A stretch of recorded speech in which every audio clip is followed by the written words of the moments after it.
back right there.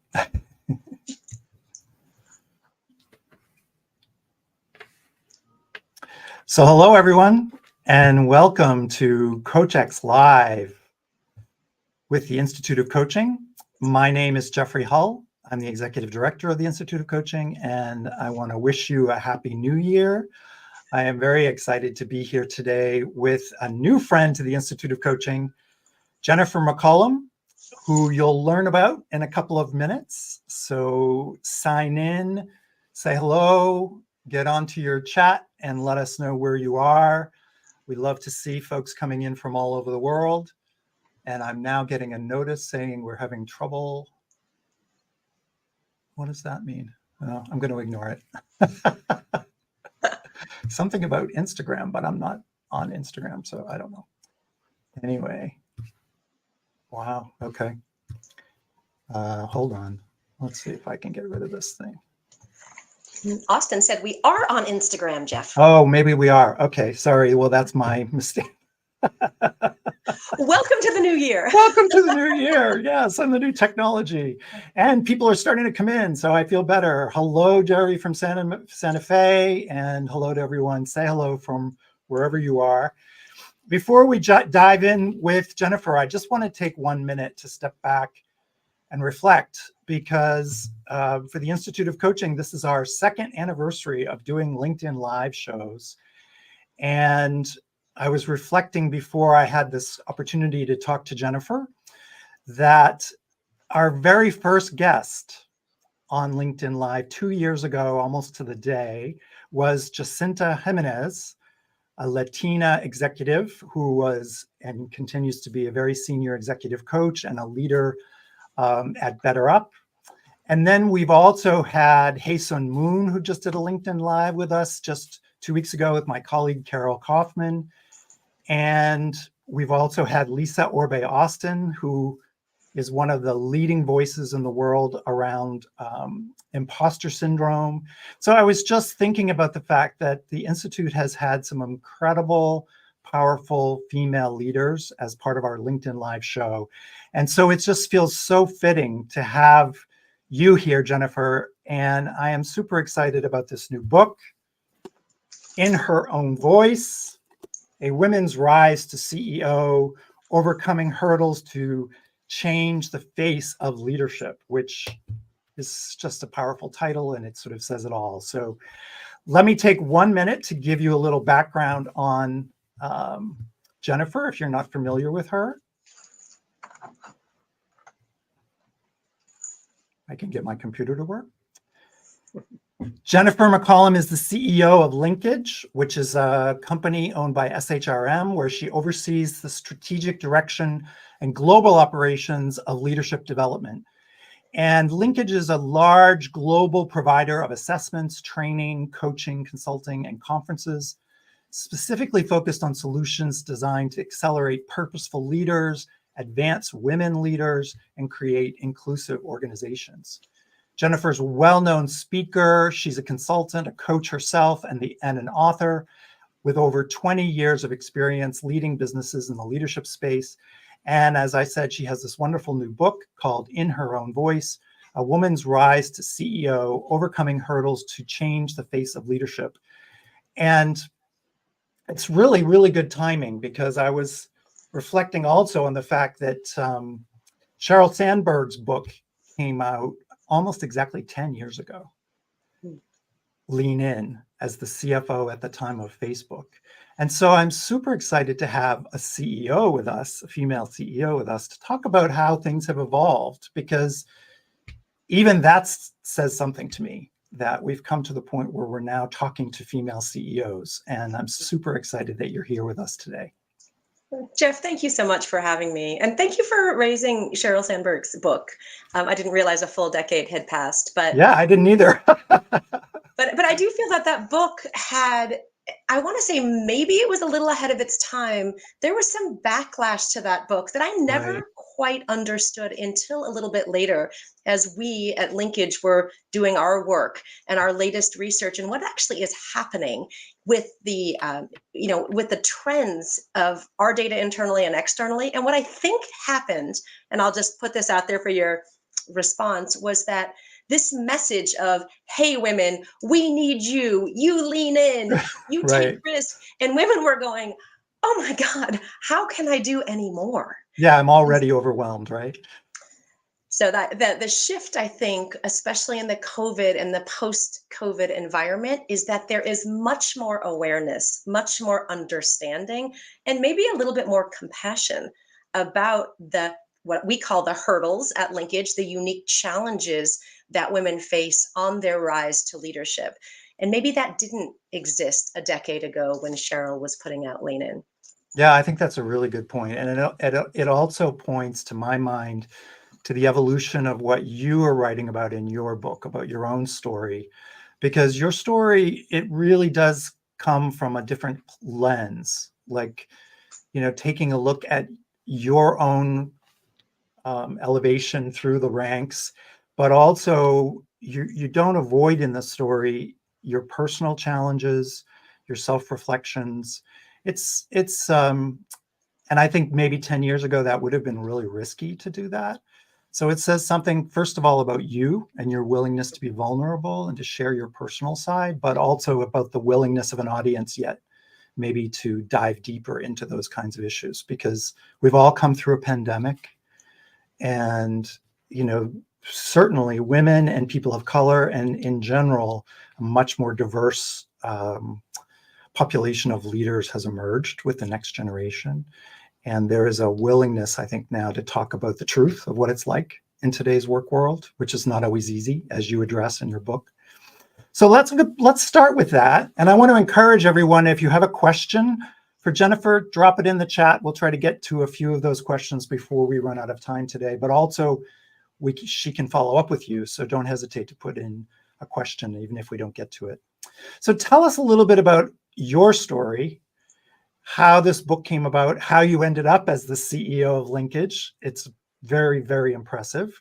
An important company that I've been familiar with for a number of years, and also SHRM, which is I think it is the largest professional organization for human resources, right? And I was a member when I first started my career. So it's actually a very, very important contributor to the workplace environment. So tell us about your story. How did it start to come to this book? So my story starts, and I actually even start the book with the story of when I was a mid-level manager at the Coca-Cola company. And I was really trying to prove myself as a new leader, in a very well-respected organization. I was highly competitive. And I was called, the story, and this is not a spoiler alert, but I was called very early in my career a cupcake with a razor blade inside. Ouch. Yeah. And and I didn't understand it at the time because my boss, who was fabulous British male named Brendan, thought it was hilarious and he thought of it as a badge of honor. And I was really kind of devastated because it felt like I couldn't bring that, competitive, aggressive, fighting to win that has always been a part of who I am at my core, along with my kind of more stereotypical feminine side of wanting to, be kind and collaborative and soft and lovely. And that balancing those two things in my 20s didn't seem possible, but I didn't know why. And it wasn't until kind of 30 years later when I got much deeper into the work about the rise of a woman and the rise of a woman leader that you start to look back and realize through my 20s and 30s, it was really tough. And so for our generation in Gen X, as a woman and as a leader, we had to deal with very visceral issues, whether it was, harassment, whether it was very just overt bias. It's as I've moved up in my career, and now as I see the entrance of Gen Y and Gen Z, the challenges still exist. They're just a lot more nuanced. And so things like the double bind, not being fully accepted for the stereotypical leader, which is more like the kind of male dominated characteristics because we're seen as too aggressive or too assertive or, not likable enough for the job, combined with being the woman leader of you're not tough enough for the job. I've faced that throughout my career. So to your point, the storytelling, this is not an autobiography. This is stories of myself and my rise to the C-suite, along with other women who have risen to the C-suite. So we can learn by specific examples. And to answer your specific question, my story was to move from the corporate world as a communications and marketing mid-level manager into this world of leadership and organizational development, of coaching and design and facilitation, to then more building and growing and managing companies in the leadership space, which then landed me 6 years ago as a first-time CEO in a private equity portfolio company called Linkage. The most incredible job I've ever had. And to your point, it sold to SHRM, the Society for Human Resource Management, about 15 months ago. Wow. And I'm sure everyone is curious, like, what were some of the linchpin moments that took you up that path to get you over that, or break through that so-called glass ceiling? So we talk about in the book of, what are the hurdles to women's advancement? And the hurdles we know from our internal data and our external data is that the hurdles, it's not that everybody doesn't face hurdles, but they're higher for women. Yes. And the very first hurdle is called the inner critic. It's that foundational hurdle that kind of weaves its way through all the others. And that's that voice of judgment, that voice of criticism. And often as we rise in our careers, it's pointed at ourselves as women. Yeah. It sounds like, I'm not ready, I'm not good enough, I shouldn't. Speak up, ask for that raise, ask for that sale. Interestingly, I was doing a podcast a week ago, and there was a white male and a female, both professors at the same university, and we were talking about this voice of the inner critic and how it can paralyze women from taking action. And he said, it's funny, I don't hear that voice in my head, and if I do, I dismiss it fairly quickly.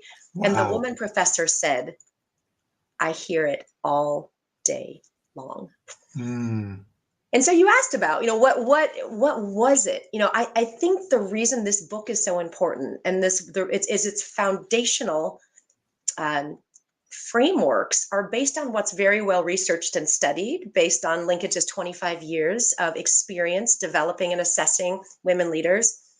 But it comes to life through the hard lessons we've learned, some wild successes and wild failures. And so you ask the question, what caused this rise? And clarity is one. So the inner critic is one hurdle, and how we overcome that, of quieting that inner voice and that inner critic. But the second one is clarity. And I would say for me, that clarity of purpose, clarity of vision. What does success look like at that next stage? I knew I wanted to be in front as the leader, as the spokesperson. At Coca-Cola, I was behind the scenes, propping other leaders up to be successful executives.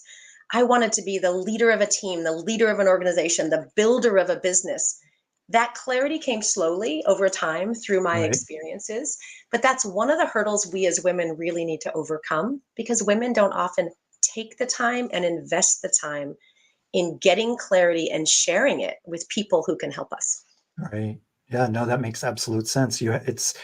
What's interesting is the two starting points for you in your description of your journey are both kind of internal narratives, right? A self-critical voice, but clarity comes from inside also, like really getting clear on what your purpose is, and then recognizing that you can be your own worst enemy if you have that voice of critical voice. I'm curious to learn a little bit more from you, and I know you talk about this a lot in the book, about the environment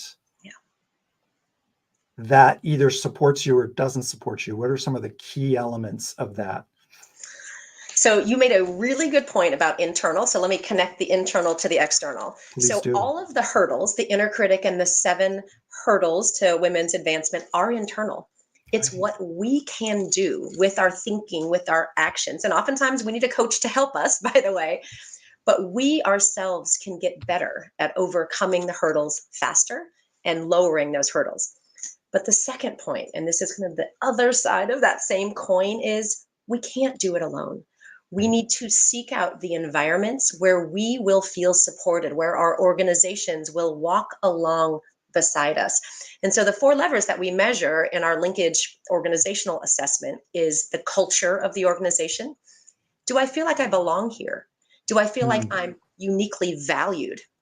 The second is talent systems. Is there equity in the talent systems? I cannot tell you how many times I talk to women leaders who say, well, I wanted that job, but I didn't know about it. And it opened up and it closed and a man was put in the role and I wasn't even asked to be considered. So that's an equity and talent systems problem. And this could be Mm. from acquisition to high potential selection to succession planning. To pay, by the way. The third then is executive action and commitment. And I know a lot of us on the phone work with leaders and executives who are in positions of power and positions of influence. How do we create the commitment and the action in those executives to accelerate change? And then the last is leadership development. It can be formal or it can be informal, but are we uniquely focusing on the unique challenges that women face? So again, through conferences, coaching, assessment, development, or even stretch experiences, if designed correctly, uniquely focused on accelerating women's success in business. Absolutely. So let's talk about coaching, because I think, the vast majority of folks that are on the call with us today are coaching, and many of them are coaching women on the way up, hopefully, but also coaching men and wanting those men to be supportive, to be allies, to be part of the solution of bringing more equity to the C-suite. So talk to the coaches. What would you say to coaches? Let's start with women, to help them move quickly, get clarity, do away with that inner critic. What tips would you offer for coaches? And this is where I love the linkage framework. Again, if the framework is helpful to you in your coaching, obviously, not obviously, there are formal assessments and development that go along with the framework. But as a coach, just more deeply understanding the very well-researched challenges that women face. So I mentioned the inner critic, I mentioned clarity, just to Right. give you the sprinkling of the top three hurdles. Proving your value is the highest hurdle women face. And that is the tendency to put our heads down and do more, not be more, Right. do Right. more and say yes and believe that if we do it ourselves, it's better. The perfectionist tendency plays into this as well. So as coaches, understanding that is the number one hurdle women face. The second is clarity. And the third is making the ask. Are we Mm. really courageous enough? Are we willing to ask for what we really want versus that watered down version of what we think we deserve or what we think we can get? So again, just understanding the framework and helping women overcome those internal hurdles and biases that we hold of ourselves. And Yeah, you're reminding me of Sally Helgeson's work, How Women Rise. She's a friend of both of us. And, she writes about the fact that women tend to think of the job and achievement and doing a really, really good job, and men tend to think about the career. Right. yeah, That and was to one of the me, blind spots that she points to, is that men and it's stereotypical, but there tends to be some truth to that, right? Where men are already thinking about the next job, even though they're not worried as much about the success they have in the current one, because they're already thinking about the next one. Whereas women are trying to be sure they're really good at what they're doing and can sometimes yeah. lose track of the career.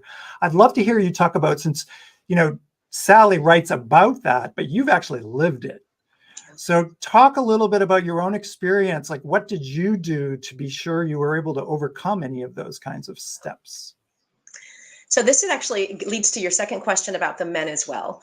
And Okay. I want to make sure that we get to this point.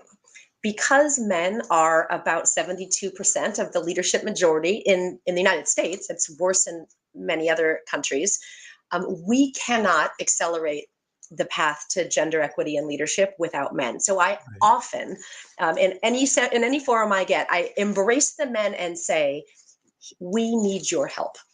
And so one of the things I did, and I'll tell a very personal story, when I was in the running for the CEO job at Linkage, I was actually considering not even putting my name into the ring, the hat in the ring. And Wow. the reason was because it was this pivotal point in my life as a mother. I had one kid each in elementary, middle school, and high school. Oh And I gosh. had this Okay. inner critic going, I can't be the kind of mother I want to be. What kind of mother commutes to Boston from DC with a big CEO job? I also didn't feel like I was ready. I need to be a number two. I need to be groomed. And this is again where men really differ, that Right. recognize confidence, which is another hurdle that we write about in the book. men do have a real gift by and large at ensuring that the light is focused on them and people see them in their excellence or perceived excellence. Again, that confidence of readiness tends to be higher for men. Women tend to take that light and focus it on others. It's not about me, it's about the team. Or I don't want to speak too loudly because I may come across as arrogant. So those are the types of things going on in women's head where we can really learn from men. But you asked me, what did I do? I had, in this case, men who were, and women as well. I want to make sure this isn't all about the men, but because men are by and large in greater positions of power, I surrounded myself with men and women who could support me and lift me up in multiple ways. At the very highest, you have men as executive sponsors, opening doors, pulling me through the door, telling me that I am ready now, and to prove it. And this is an example of Tom Kolditz. He was on my board of directors at Linkage. He's also a member of our Marshall Goldsmith 100 Coaches group. He said to me, I am going to help you become part of this community that's going to help you in your career. It's going to help your brand, and it's going to help Linkage. That's the example of a sponsor. Right. I'll just finish this, the CEO story where I was swirling in my head, and now this is at the other end of the spectrum. So sponsorship is the highest form of using political leverage, capital, power. Allyship we can all do, but women, you need men to be your allies.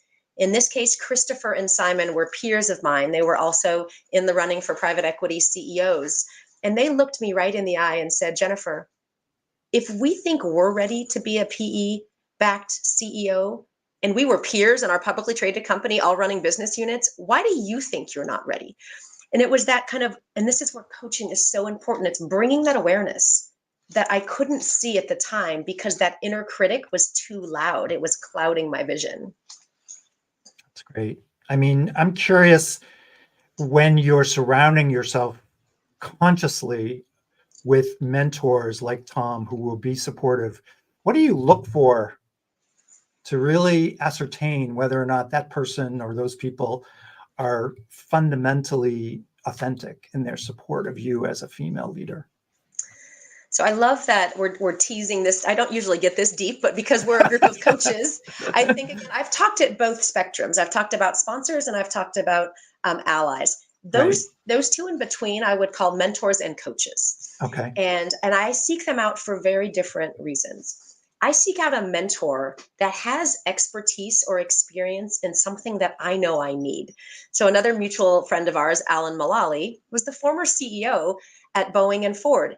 He wasn't operating as my sponsor. He wasn't opening doors and helping me with my next level in my career.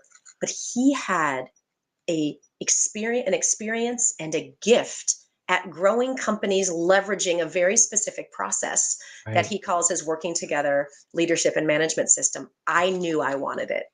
And I sought him out because I thought he uniquely could help me instill this process to accelerate growth at Linkage. Different from a coach, I have multiple CEO coaches, and I use them for very different purposes. I have one coach who is more about helping me as a CEO to rise. How do I engage more effectively with the board? Okay. How do I engage in transformation? So that's like upward, right? And then I have another coach that is, how can I become the leader that I most want to be? So when I look at my 360 and realize I'm really high in inspire and innovate, but I wasn't as high as engage as I wanted to be, what could I do differently to engage the staff at all levels more effectively? So again, being really intentional about bringing those people together who will help you grow and lift you up. Yeah, that's so beautiful, because what I'm hearing and everything you're sharing is about the intentionality that you go into it. You know, when you're actually looking for a mentor or you're looking for someone to be an ally, you're actually thinking about, what do I need? And there's a real beautiful authenticity and honesty in recognizing that you can't be good at everything, right? That there are areas where you could really benefit from someone else's value, someone else's capabilities. And I think that kind of vulnerability and honesty actually is an attraction for them. Like people don't mind Because someone might say, oh, well, how do you get someone like Alan Mullally to even talk to you or want to be supportive? But I think people do want to help if you come with a certain level of authenticity and honesty. And that's what you're bringing is, you're not putting on a veneer. You're basically saying, I know my strengths, but I also know what I need to work on. And here's someone that can help me work on that. Yeah, and I would say that I agree with all of that. And it's also the courage to make the ask. So again, I was having this conversation with someone recently. I was telling them the story of how I approached Alan Mullally. And it's a very funny story. I write about it in the book because I was not ready. I had just come from the gym. I didn't look all put together. I hadn't thought about exactly how I was going to ask. I thought I needed to email him through his handlers. I had all of this inner critic in my mind, and I just saw him at a conference that we were at together, and I had a moment. And in that moment, I had to make the decision. I am going to make this ask. I have a clear intention about what I think he could offer. I'm not sure what I could offer him. So again, with women, it's always like, well, I can't ask if I can't give first. And there's this whole reciprocity problem. And look, reciprocity is important. But what I think I failed to realize was for Alan, and I don't want to speak for him, but I think he would say, when you came to me with that clear intention, and I could see how my system could help you as a CEO, that was the reciprocity. Me seeing my work kind of filtering out into the world and other companies was the give. And so it started a beautiful, now almost 4-year mentoring relationship that started with asking a question. Can you help me? Wow. Yeah. Well, there's nothing like authenticity that works as a magnet, right? So, and I'd say for coaches on the phone, here's what I love about linkage data. As we looked at the post-pandemic characteristics that are defining the evolving expectations of leadership, so this is totally separate from our Advancing Women conversation, we are seeing words that align to what we call the become commitment. That's that self-awareness and courage and commitment to get better every day. But words we would never have used pre-pandemic to define what the best leaders do. Authenticity, vulnerability, transparency, inclusion. This is where coaches are so important to shine that mirror up of like, where are our blind spots? And if we truly are committed to getting better, can you help us? Yeah, beautifully said. I think that's every coach's intention, right? So if the coach can do that for a female leader who's, on the cusp of taking themselves to a new place, it's a very powerful combination. I'm curious in our last couple minutes for you to share tips for coaching men who want to be allies, because I think many of us do, and we need to be better. And I speak for myself of that. So what would you say to coaches and to me and to other male leaders who want to be better allies with women? So the first thing I would say is, regardless of where you are, what level, what role, the perception that you hold about this inclusion work, we need you. And the reason I put the spectrum up there was because the lowest level of entry is allyship. If you notice, a woman or other person, especially those who are underrepresented, if you notice that the light is not being shown on them, find a way to create that opening. I tell the story often of a peer on the executive team. When I was new to SHRM after the acquisition, I was a new member of the executive team. One of my peers in public told everybody else that the idea that we had shared in the hallway was so good, he wanted me to represent it in the meeting. And so that's such a simple example. Then you move up to mentoring and you go, I see where she really could benefit from my experience in X. Having a difficult conversation, asking for a raise, buying a company. It doesn't matter what the scale is. I'm going to offer my help. My husband's an individual contributor. He's a very senior sales executive in a financial services institution. He told me years ago, I can't help anyone. They don't report to me. And so I challenged him on that. And now he's saying things like, oh, I'm having lunch with Rebecca again. We're getting together monthly because we're actually sharing ideas and I'm helping her with a challenge, so that type of thing. And then if you are in a position of power and influence, find ways to not only open doors, but to support a woman walking through the door and ensuring she's successful. surrounding her with the appropriate resources, including coaching. That's great. What I love about what you're sharing, that's so big takeaway for me, is that there's allyship, there's mentorship, and there's sponsorship. And they're very different. And there's step ups that we can, as men, we can take those step ups. It's great to be an ally, but you can be more. You can be a mentor, and then you can be even more. You can be a sponsor. And I think that's really powerful for coaching men to think about, because it's easy to say, I want to be supportive of women moving into more leadership roles. We need that in our organizations. We need it in our countries. But what is something that we can actually do? So I really appreciate that distinction. So those are really, really helpful. And if you can believe it, we've already gone 30 minutes. We had a couple of really complex questions come through, and I am acknowledging that I didn't ask you them on air because, one was about women in Black women in leadership and how to support them. And I'd love for you to follow up with folks that put those questions in, because I think they're really powerful, but they're difficult questions. So I just will encourage you, Jennifer, to follow up and be in touch with those folks. And I also just want to wish you the best with this incredible book. It is a fabulous read. I devoured it cover to cover. It's research-based. It is filled with really solid knowledge about your own personal journey, but also about what's happening in the world for women. And I think we have come a long way since Cheryl wrote her book 10 years. We still have a ways to go, and you are definitely at the vanguard. So we are honored to be supporting you and wish you all the best with your journey. Thank you, Jeff. What a fabulous way I think we can still say, to start the year. To start the year, absolutely. So Happy New Year again to everyone. Thank you for joining us, and we'll see you again very, very soon. Take care. Bye-bye.